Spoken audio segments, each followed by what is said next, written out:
What I'm going to be doing today is not showing you how to make a mug, but I'm showing you how to make a mug taller. There's a lot of people that have been making mugs for years, and they make an all right mug, but they're not good at making them taller. I'm going to try to show you how to make them taller, and I'm going to work pretty fast. I've got several pieces of clay, and each time I start a new mug, then I'm going to say different things. So anyway, I'm just going to make a mug here real fast.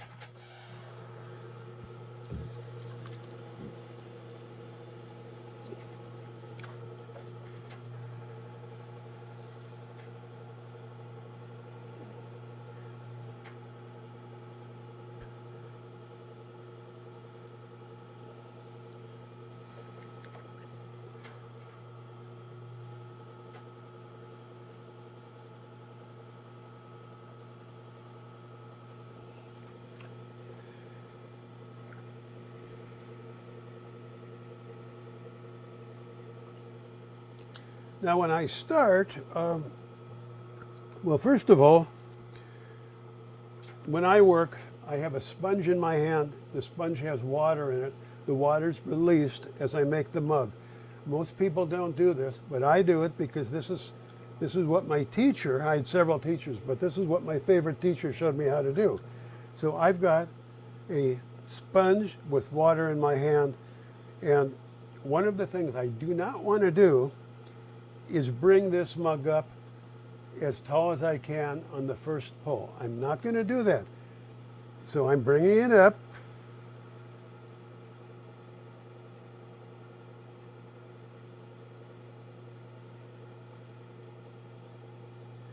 But I only bring it up high enough so on the second pull, I can get my fingers all the way to the bottom.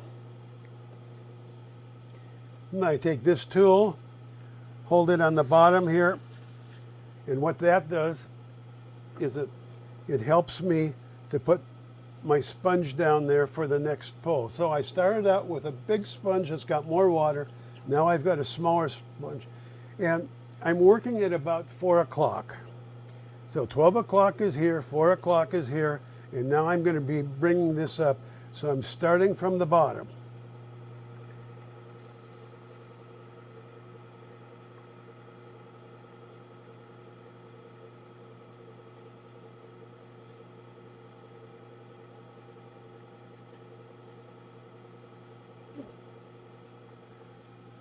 Now that's one pull, and anyway, I put some more water in the sponge, and what I'm doing here is I'm just continuing that second pull.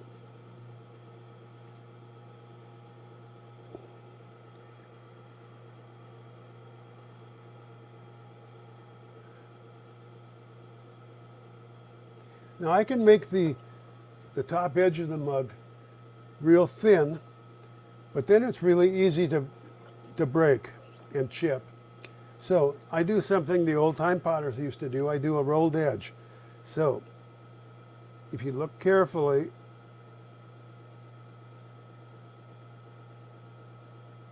you see how the edge is thicker now?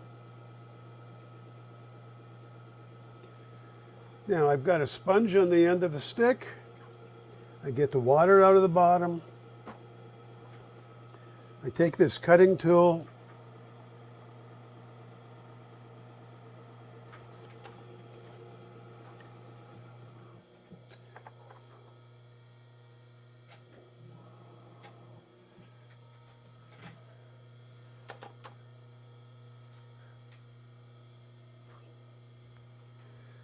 now there's some people, they're going to say, I can't do that. Well, you can do that.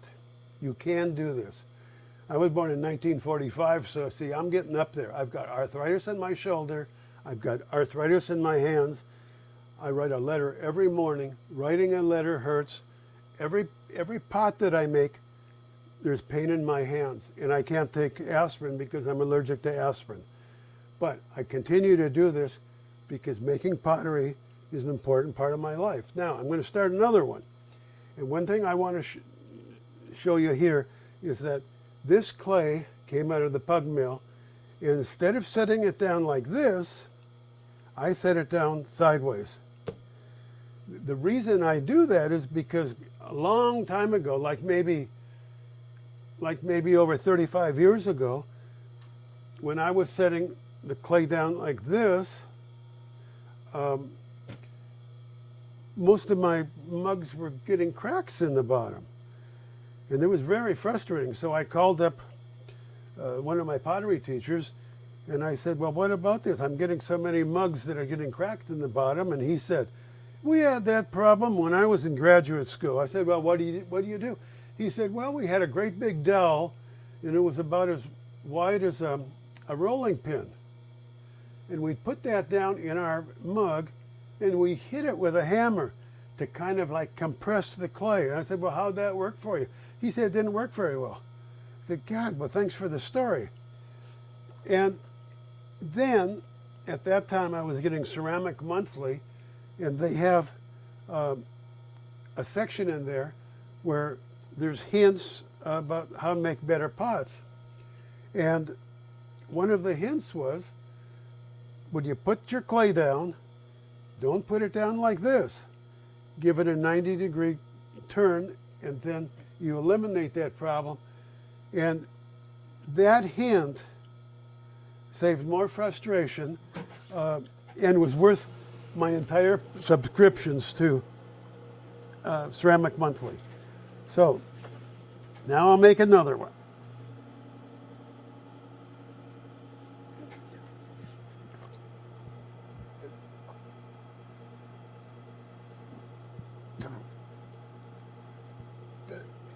Now when I open this up, I use my thumb to push it down. But my thumb's got so much arthritis, it's painful. So I only put it down a little bit, and then I put my index finger in my right hand down there, and I open the pot. Then I take this wooden rib, and I put that in the bottom to flatten the bottom and compress the clay.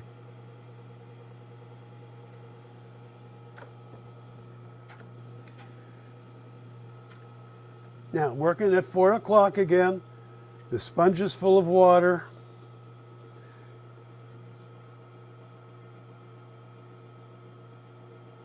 I'm not bringing this up as high as I can. If I could bring it up really high, then I can't get my hand all the way down there for the next pull. So I just want to get it tall enough so I can still reach the bottom.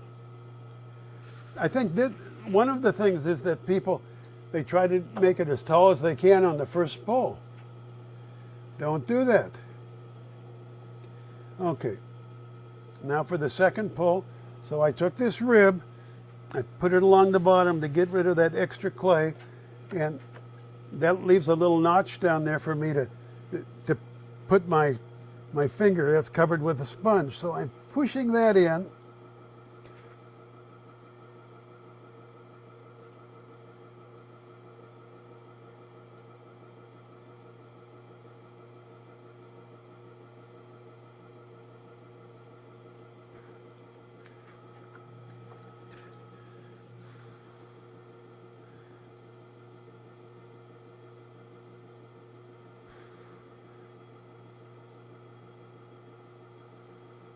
Now, when I bring it up, I don't talk. And the reason is I'm focused. Just like before the pandemic hit, I went down to the cultural center and went to the pottery studio, and people were having a wonderful time there. Everybody was working, and they were telling stories, and they were laughing. Okay, that can be really fun, and that's one way to do it. But if you want to make a taller mug, and there's areas where you really have to focus, you focus. You don't tell stories. You don't laugh. Your brain is totally focused on your fingers.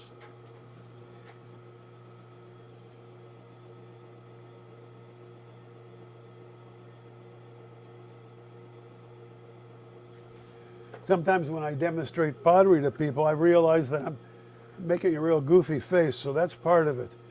That's something you can do on your own. Like when you're driving down the road, you can work on goofy faces that you can use when you're making pots. So again, I'm thinning out the top edge of the cup, mug, or whatever. I'm rolling it over.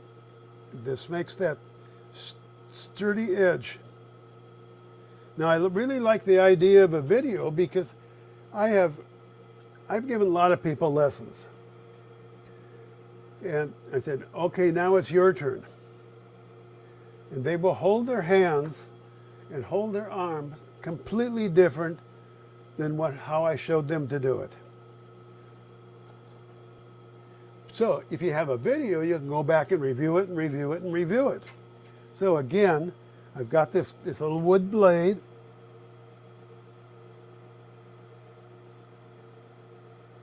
So I focus, I get my mouth shut when I put it on because it's the area where I really have to focus.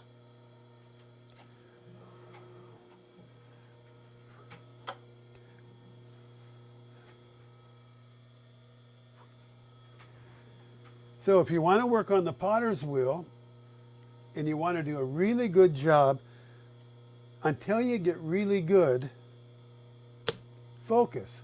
That means don't laugh at the joke. I've seen people work on the potter's wheel, have a nice pot coming along, and then somebody tells them a joke and they laugh and they completely screw up their pots. You have to have, in pottery, you have to have moments of complete focus. Make another one.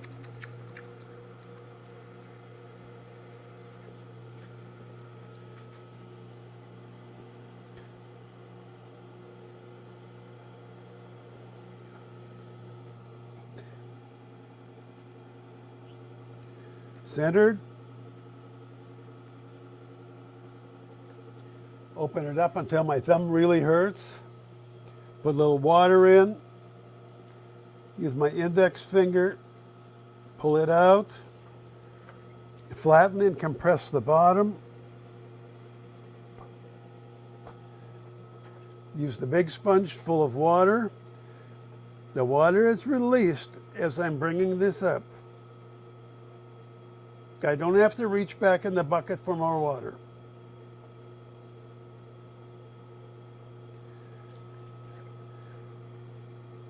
Now I work with a lot of water, which means it's a good idea to work fast, because if you use a lot of water and work slow, your clay will absorb and get kind of floppy. So there's that little notch in the bottom. That's where my finger is going to go for that. My sponge is going to, and my finger are going to go for the second pull.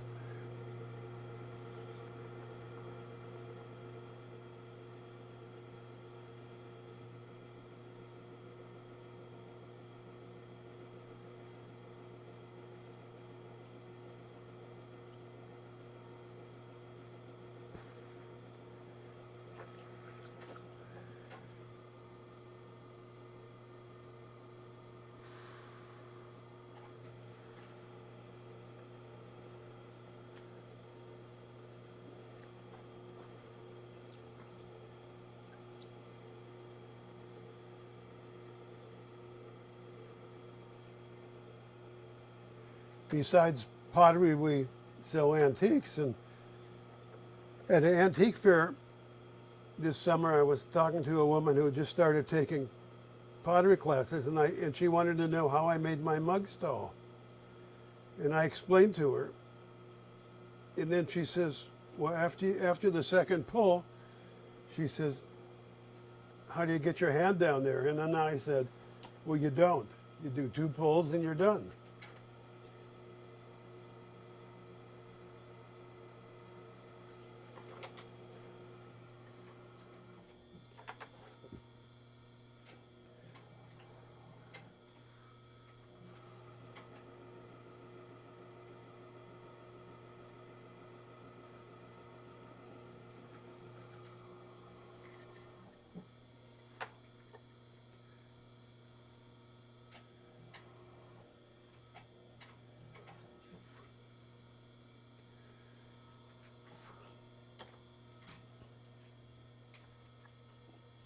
Now you can see that my clay comes out of a pug mill, and that does the wedging for me. So when I first became a full-time potter, I didn't have a pug mill.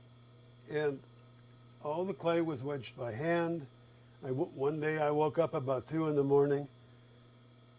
My hands hurt. I could not open my hands. And I thought, wow, I've quit my teaching job. Now look at my hands. How am I going to make pots? Then I thought, well, I'll get this pug mill to do the wedging for me.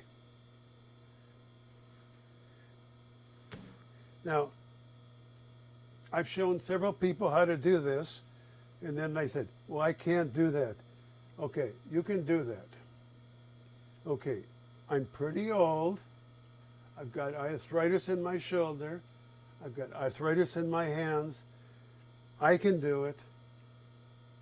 And if you can't do it, it's because you can't focus. And this is really important in pottery and in a lot of other things too. Some people just cannot focus.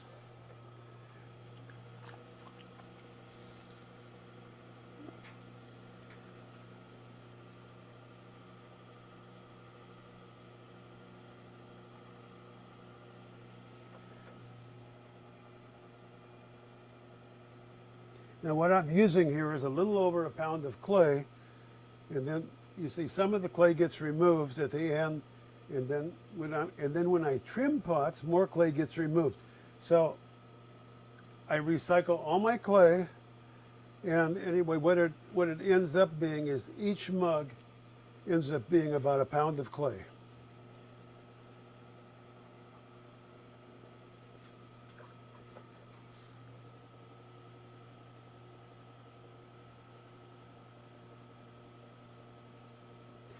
And mostly now, I've been making and selling mugs. And the reason is that mugs are good sellers. And now with the high price of clay, a pound of clay will get you, a mug that probably goes from $15 to $22. And if I used a pound of clay on a bowl, that would probably be $10 or $12. So you can just make more money by making mugs, and they sell well.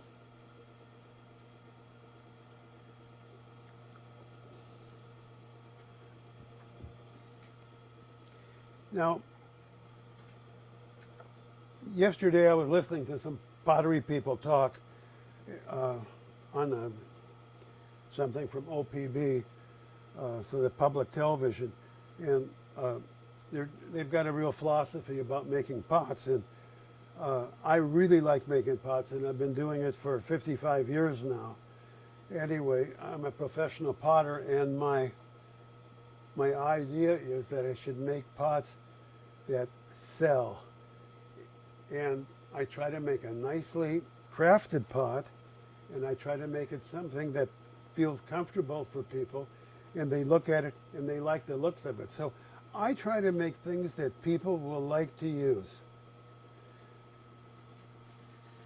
There's a lot of weird looking mugs out there that probably other potters would really admire, but the buying public, they're not too impressed by really, really strange pots. They want something that's nicely crafted, they're going to be able to use. That's not going to cost too much. They're going to be able to put it in their microwave, wash it in their dishwasher. So I make pots for people, and I really like making pots, and I like selling pots.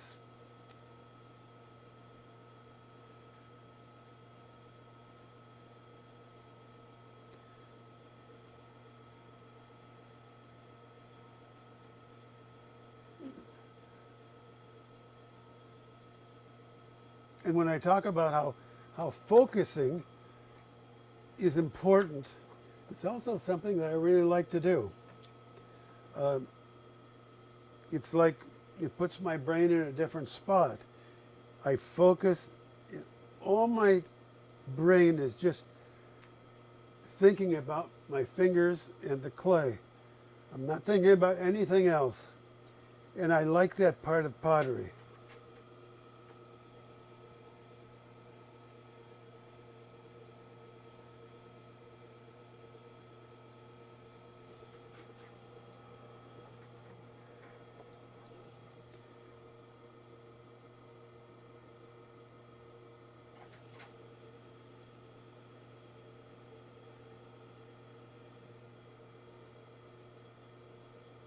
Now, some people, they just can't focus and they're used to talking all the time. And I get tired of being around those people real fast. It's not that I don't like them, it's just that, you know, shut up a little bit. Pay attention to what you're doing.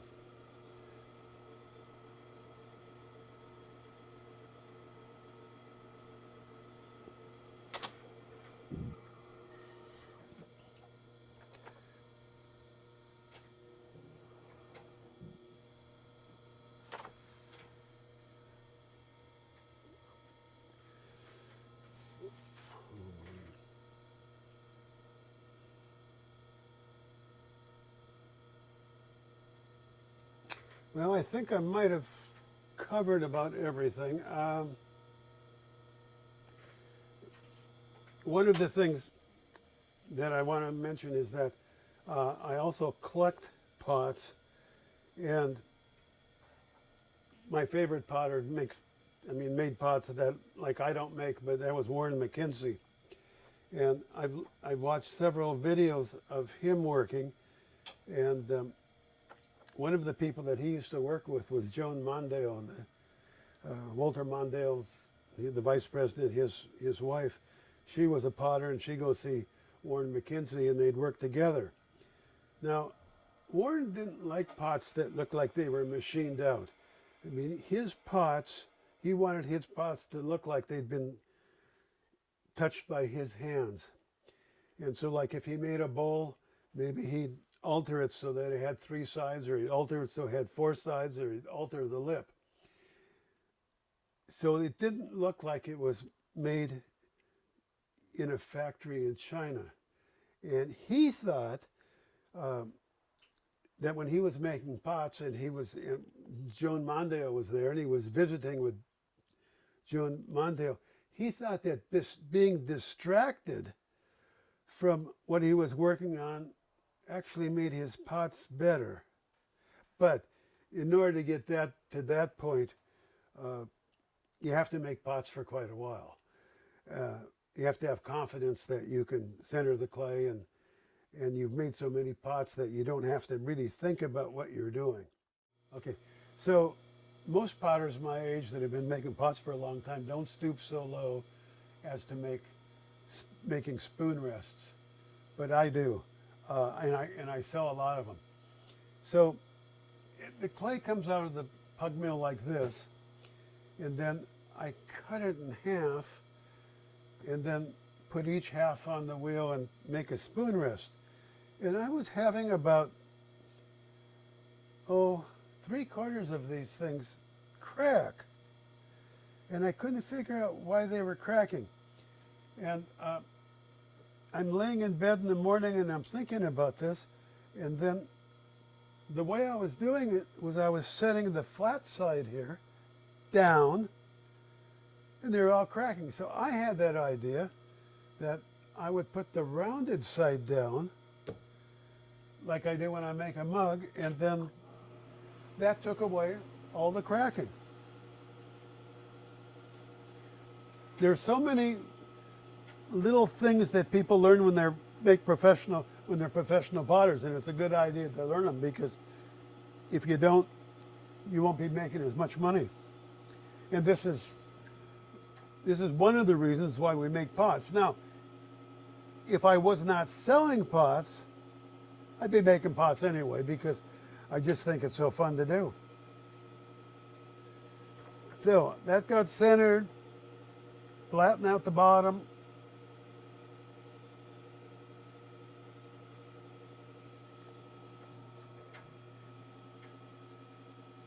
Lift the edge up.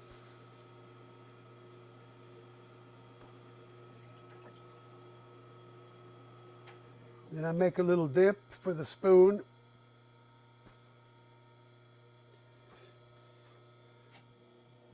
Cut it off. Pick it up.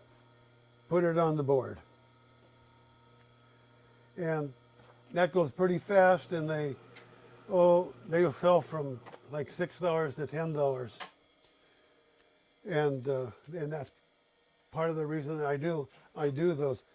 My feeling is that if somebody buys anything at all from me, even something like a tiny cup or a spoon rest, that they've got a reminder of me in their life, and that I have a better chance of selling them something in the future. So this year at a fair, if they buy something as humble as a spoon rest, they'll have that in their kitchen. They'll remember me. And next year when the fair is going on, then they might come back and buy something that's better and more expensive. Okay. So what I'm going to do now is I'm going to show people how I trim taller mugs. It's easier to trim shorter mugs.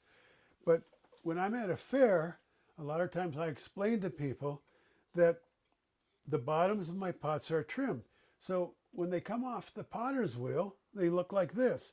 And what I do is I turn them into looking like this. So I tell people, I made this pot, I bring it up a little higher, I do a rolled edge so that the edge is really nice and durable.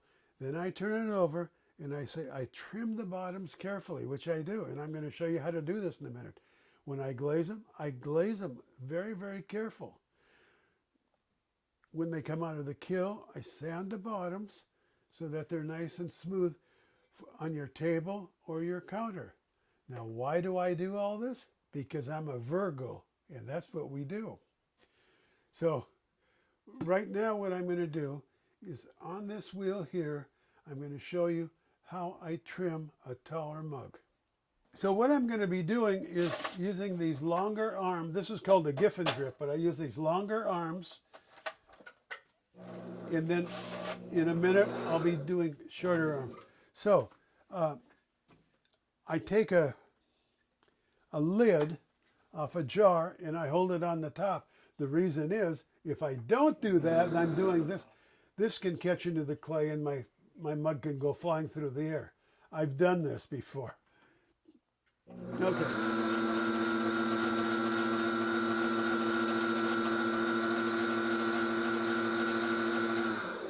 And this is another one of these deals where it's a really good idea to focus. Not telling jokes, not telling stories. Pay attention so you have good craftsmanship.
Now I take those short arms and I put on here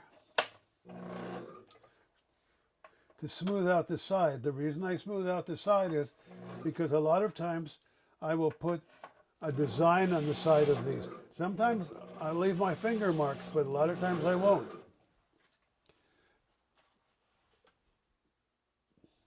So I've got a tool here that I made out of stainless steel wire.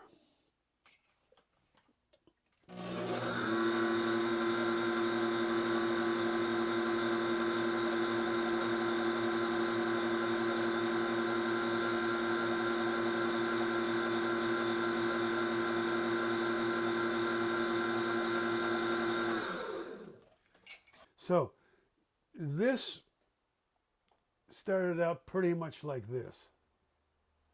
And now I finished it. And next thing I'm going to be doing is I'm going to be putting a handle on it. And then as long as I'm over here, I've got this biology probe, and I'm going to score the areas where the handle is going to attach. I could do it over where the handles are, but then when I score, there's little crumbs of clay fall off, and I've made an additional mess. So I'll hold this up in just a second. Okay, you can see the areas that I've scored. Now, I'm going to be putting the handle on in those two areas pretty soon here. Okay, I'll do this again. Now, some people don't like to do trimming, and some people do just a minimum amount of trimming. Like my hero Warren McKenzie, he does hardly any trimming. But I think trimming is really fun, and that's one of the reasons I do it. Does this look fun to you, this trimming? Does this whole pottery thing look fun? Or does it look like something that there's some people that don't want to do it. I talked to the guy that did physical therapy on my shoulder. He says, I offered to give him pottery lessons, and he says, well, I probably wouldn't be any good at it. I said, I'll guarantee you wouldn't be good at it unless you practice. And he didn't want to do anything that he thought he wouldn't be good at immediately.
Now, I generally put a piece of cardboard on here and then the lid. Because if I just put the lid on, sometimes this lid will stick to the clay, and then I pull it off and I've got an area that's got to be repaired. So I put a piece of cardboard on, then I put the lid.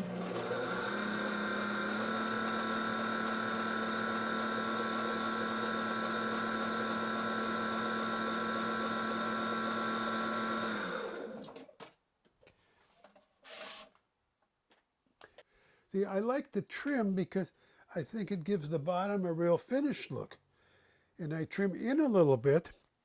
And one of the problems with that is if I put it in the dishwasher and then I unload the dishwasher, there'll be a little bit of water here. So that's something to consider. If you buy pots with a totally flat bottom, they're not going to collect water.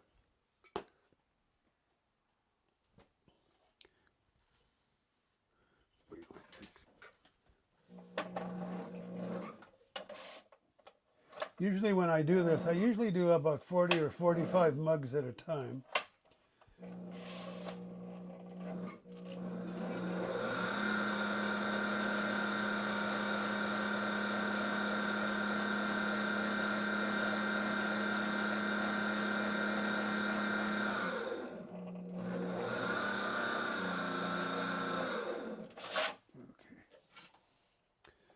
Then I take the biology probe and I score the areas where the handle is going to attach.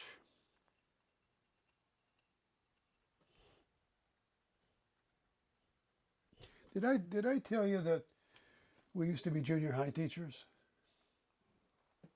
I used to be a junior high art teacher.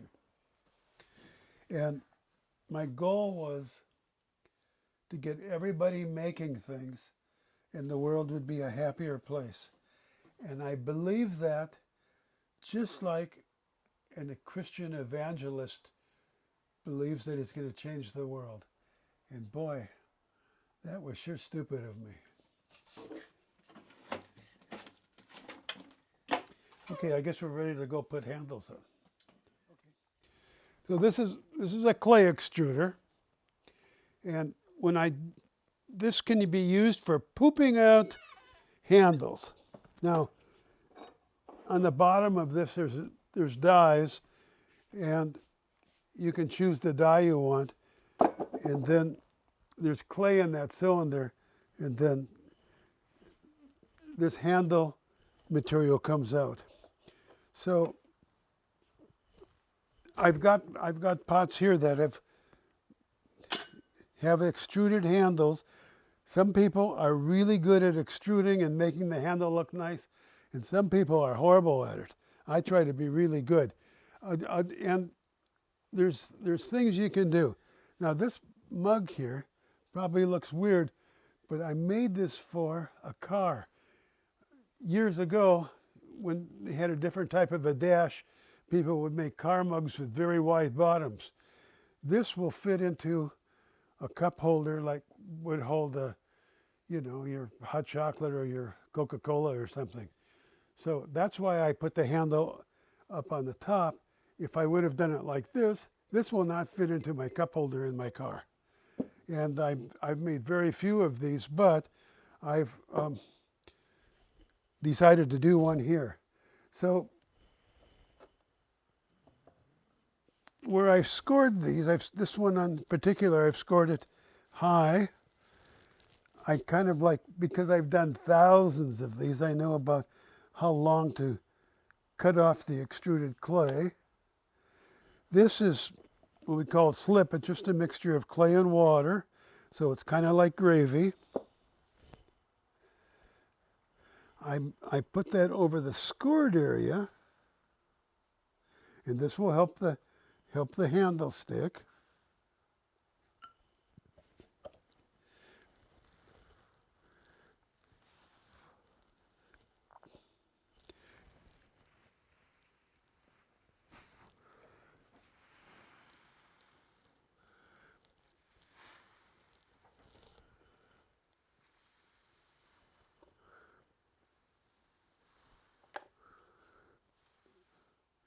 That's going to look pretty stupid.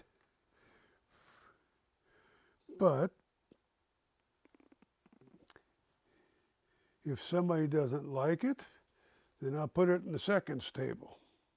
So anyway, this would be a car mug.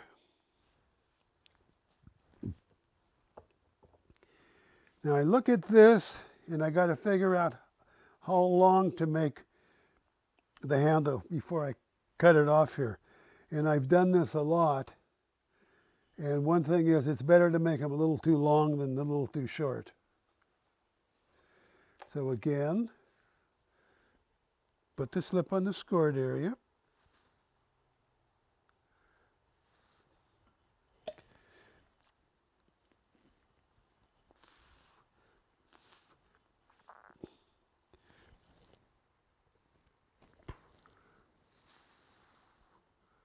And the idea is to do this without leaving fingerprints. And the most important thing in pottery is practice, practice, practice. When I was in the 6th grade, I was taking trumpet lessons, and I really was interested in being a trumpet player, but I didn't like to practice. And when I got involved with pottery, I liked to practice. That's good. There are a lot of people that they see a potter, they see somebody working on a potter's wheel, they say, I'd like to do that, but they don't want to practice. That's the most important thing on pottery, is practice.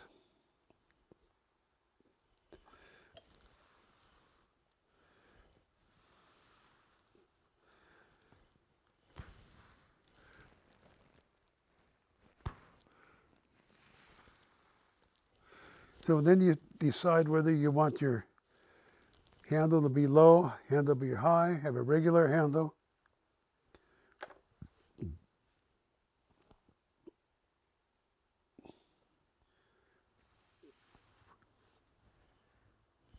That looks pretty good. Then I had one more.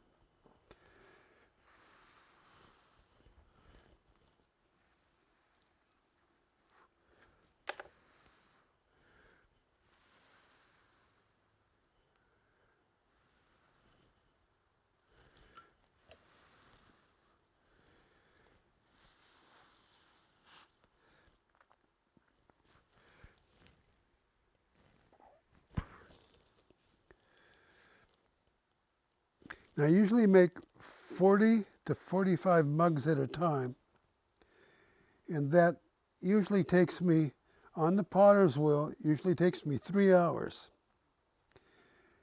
Then when I trim and put handles on, that usually takes another 3 hours. And then there's a bunch of handling happens before they go into the first firing, the bisque kill. And then glazing takes extra time. So, you know, when people see me throw on the potter's wheel and they just see me make a nice looking mug in a couple minutes, they think, geez, you spent 2 minutes on that and you're going to get $20 for it? Okay, whatever you see me work on a potter's wheel, that's probably 10% of the time that's involved in making that mug. So, you're not getting rich. Okay, I think that's about it.